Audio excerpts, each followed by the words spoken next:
Congress party Kashmiri हिंदुओं के नरसंहार को,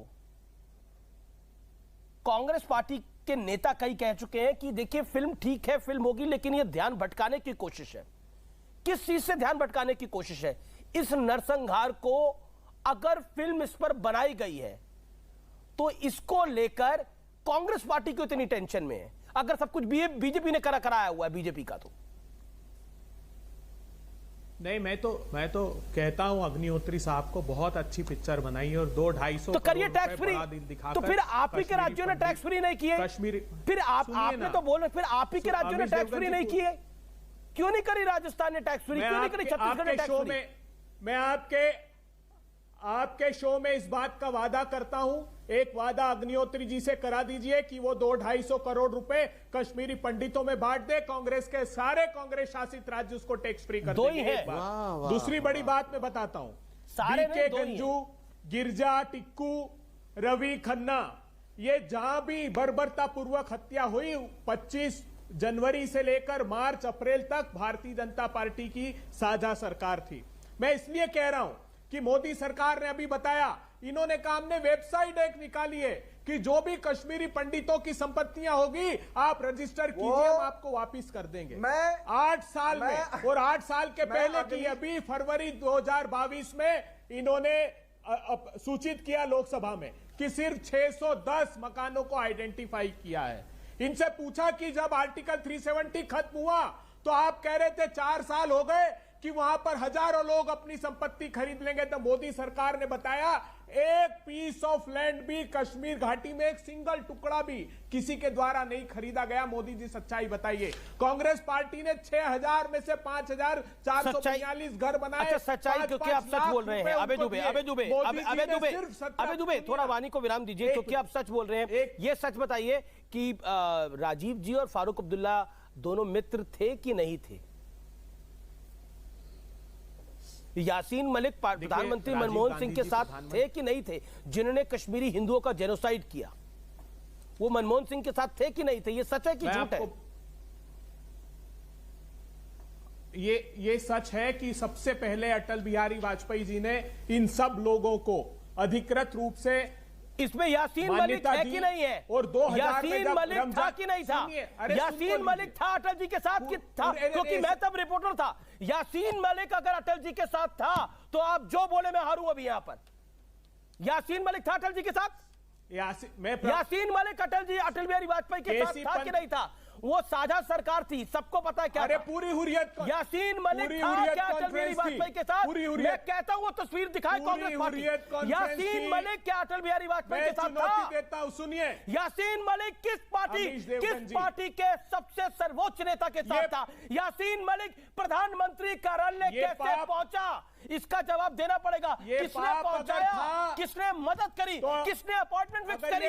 यासीन मलिक की डॉक्टर मनमोहन सिंह के साथ मीटिंग किसने फिक्स करी थी, जिसने कश्मीरी पंडितों का नरसंहार किया? यासीन मलिक को अटल जी की सरकार ने सन 2000 में रमजान के सीज फायर के बाद पाकिस्तान भेजा, पूरी हुर्रियत कॉन्फ्रेंस के सहित। यासीन मलिक से कैसी पद की कमेटी मिली, अरुण जेटली, राम जेठमलानी की कमेटी मिली, एनएन वोरा की कमेटी मिली, जो ठीक है। मेरी बात का जवाब नहीं दिया। यासीन मलिक कश्मीरी हिंदुओं का हत्यारा कैसे पहुंचा प्रधानमंत्री कार्यालय फरवरी 2006 में? अमीश भाई, मुझे लगता है कांग्रेस के किसी भी बात के उत्तर देने के लिए मैं यहां बैठा ही नहीं हूं। जनता उनको उत्तर देगी। लेकिन मैं संबित पात्रा, आज मैं व्यूअर्स को बताता हूं कि कैसे पहुंचा फरवरी 2006 में वहां पर। और तब किस राज्य में चुनाव थे? कहां मैसेज देने की कोशिश हुई? ये अगर परत खुलेगी ना तो बहुत दूर तक जाएगी। अबे बाबू, बच नहीं पाएगा कोई। चेक करा लीजिएगा, जिस व्यक्ति ने मीटिंग फिक्स कराई थी वो कहां से था और किस राज्य से था। वो मंत्री भी रहा आपकी शासन में। सब पाता जवाब इन लोगों को लिखकर कॉमन। देखिए अमीश भाई, अभी पद्मश्री की बात हुई। कांग्रेस के प्रवक्ता या किसी ने कहा कि विवेक अग्निहोत्री को पद्मश्री मिल जाएगा। जी।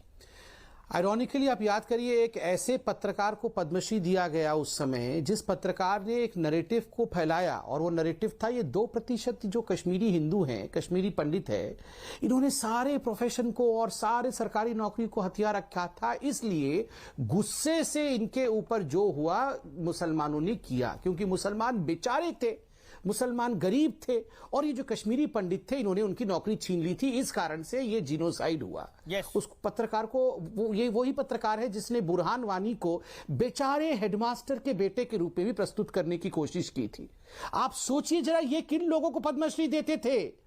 और कश्मीरी पंडित 15% सरकारी नौकरी पर काबिज थे कश्मीर में। क्यों? क्योंकि वो सर्वाधिक पढ़े लिखे थे। आज भी आप जो भी 45 साल के ऊपर का कश्मीरी मुसलमान है उससे पूछिए कि उसका टीचर कौन था, तो 50% उनके टीचर कश्मीरी हिंदू ही होंगे, क्योंकि उन्होंने पैसा किसी और में इन्वेस्ट नहीं किया था, उन्होंने अपने एजुकेशन में इन्वेस्ट किया था, क्योंकि उनको पता था कि एजुकेटेड होंगे तभी हम आगे बढ़ेंगे। कश्मीरी पंडित महिलाएं भी बहुत एजुकेटेड थी, वो टीचर थी, और उस पे इस पत्रकार ने कहा इनको तो मरना वाजिब है, क्योंकि इन्होंने तो सब नौकरी ले लिया था। ठीक है, अबे दुबे जवाब। दूसरा विषय, जी एक पहले अबे दुबे इसका जवाब देते, फिर संबित पात्रा आगे का विषय रखेगा। अबे दुबे जवाब। अमेश जी, इनसे पूछिए ना कितने कश्मीरी पंडितों को इन्होंने नौकरियां दी वहां पर। हमने तो 3000 की घोषणा की थी और 2952 ये मोदी सरकार ने स्वीकारा। कितने आवास बनाकर दिए बताइए? हमने 5242 आवास बनाए, 5-5 लाख रुपए दिए। अभी इनकी पैनल ने बताया है कि जो इन्होंने घोषणा की थी उसके 17% सिर्फ मकान बनाए। इन्होंने 6000 की घोषणा की थी और 1024 मकान बनाए। अमित भाई, अब मैं जवाब देना चाहूंगा। बिल्कुल संबित पात्रा 10 सेकंड में जवाब दीजिएगा। अबे दुबे एक तो वाणी को विराम दीजिए। Audio down. अबे जी आप ही से सवाल पूछ रहा हूं, 20 सेकंड में छोटे से सवाल का जवाब दे दीजिए। आप मानते हैं कश्मीरी हिंदुओं के साथ तब 1990 में यह दर्दनाक हादसा हुआ था? हां, आपने क्योंकि माना। आप यह भी मानते हैं कि इसकी प्लानिंग बहुत समय से चल रही थी? उससे पहले राजीव जी की सरकार थी, फिर उससे पहले इंदिरा जी की सरकार थी। मैं ये जानना चाह रहा हूं, ये 10 साल के अंदर भी आपके शासन ने ऐसा क्यों कोई बड़ा कदम नहीं उठाया जिससे वहाबी सोच वहां पर खत्म हो? क्या फ्रेंडशिप ज्यादा जरूरी थी? मैं जानना चाह रहा हूं। फारूक अब्दुल्ला के साथ दोस्ती इतनी जरूरी थी कि उसकी कीमत कश्मीरी हिंदू चुकाए? अमीश देवगन जी, प्रमाण के साथ में बैठा हूं। कांग्रेस के शासन के कार्य में 10 साल में आतंकवाद मोदी सरकार और अटल जी की मैं सरकार जो सवाल पूछा उसका जवाब दीजिए। 20% था नागरिकों की हत्या। सुन लिए ना, गंभीर बात की बता रहा हूं कीमत कश्मीरी हिंदू का पलायन था? नहीं, ये मोदी जी और टीडीपी की जो वहाबी सोच बढ़ रही है उसका झूठ है। अरे तो केवी कृष्णराव जी को अगर नहीं हटाते थल सेना अध्यक्ष को भारतीय जनता पार्टी, अगर उनको नहीं हटाती तो वहां उन्होंने 93 में उसको संभाला। और आखिरी बात, जी को आस्तीन का साथ किया गया, वो भारती का बेटा जिसकी वजह से कश्मीरी हिंदू वहां बढ़ पाए। और जगमोहन, मैं बताता हूं, जगमोहन को किसने भेजा था सबसे पहले गवर्नर बनाकर? किसके शासन ने जगमोहन को पहले गवर्नर बना के भेजा था सबसे पहले? And Jagmohan was offered a ticket from Congress party, which he denied. जो जगमोहन ने डिनाई करा, किताब में लिखा, पढ़ लीजिए। नहीं बोला मोदी जी। नहीं, देखिए जब हम बात कर रहे हैं, संबित पात्रा की बारी है। संबित पात्रा, संबित। अमीश भाई, इस पूरे का लब्बो-लुबाब एक ही है। ध्यान हम सबको एक ही शब्द पे देना है, वो है जिहाद, इस्लामिस्ट जिहाद। यहां कहा गया रात गई बात गई भूल जाइए। मुझे तो आश्चर्य हो रहा है ऐसे शब्दों का प्रयोग। ये हिंदू लाइव्स के प्रति इनका सम्मान है? रात गई बात गई भूल जाओ टपलू को, भूल जाओ टिक्का को, भूल जाओ गंजू को। ये शब्द थे घृणक। हम भूल जाएं जिहाद है, और कल आप बंगाल में भी यही करें, कल बाकी राज्यों में यही करें। इतिहास को जो भूल जाता है वो इतिहास की गलतियों को दोबारा दोहराता है। दूसरी बड़ी बात आपने कहा, आस्तीन का सांप वो होते हैं। बिल्कुल सही। और आस्तीन का सांप कौन है मैं बताता हूं। आस्तीन का सांप वो लोग हैं जो अभी भी आपके शो में ये नहीं कह सकते हैं कि Jammu Kashmir is an integral part of India. आस्तीन का सांप वो लोग हैं जो अभी बुरहान वानी को आपके शो पे आतंकवादी नहीं कह सकते। जी, आस्तीन के सांप वो लोग हैं जो अभी आपके शो के ऊपर यासीन मलिक को आतंकवादी नहीं कह सकते। बहुत बहुत शुक्रिया संबित, मेरा समय खत्म हो रहा है। अबे दुबे, आपको भी बहुत बहुत शुक्रिया। आपको मैं छोड़ जाता हूं। आज का निष्कर्ष प्रसून जोशी देंगे। जाहिर होकर जीना होगा, जाहिर होकर जीना होगा, कड़वा सच भी पीना होगा। यह युग है सब कुछ कहने का, प्रत्यक्ष सामने रहने का, पूरा पूरा साबुत सच्चा, नहीं सत्य अधूरा सहने का। चलो उस कमरे में चलते हैं, चलो उस कमरे में चलते हैं जहां सुलग रहे हैं अंगारे। चलो धूल हटाने चलते हैं पूरे मन से मिलकर सारे।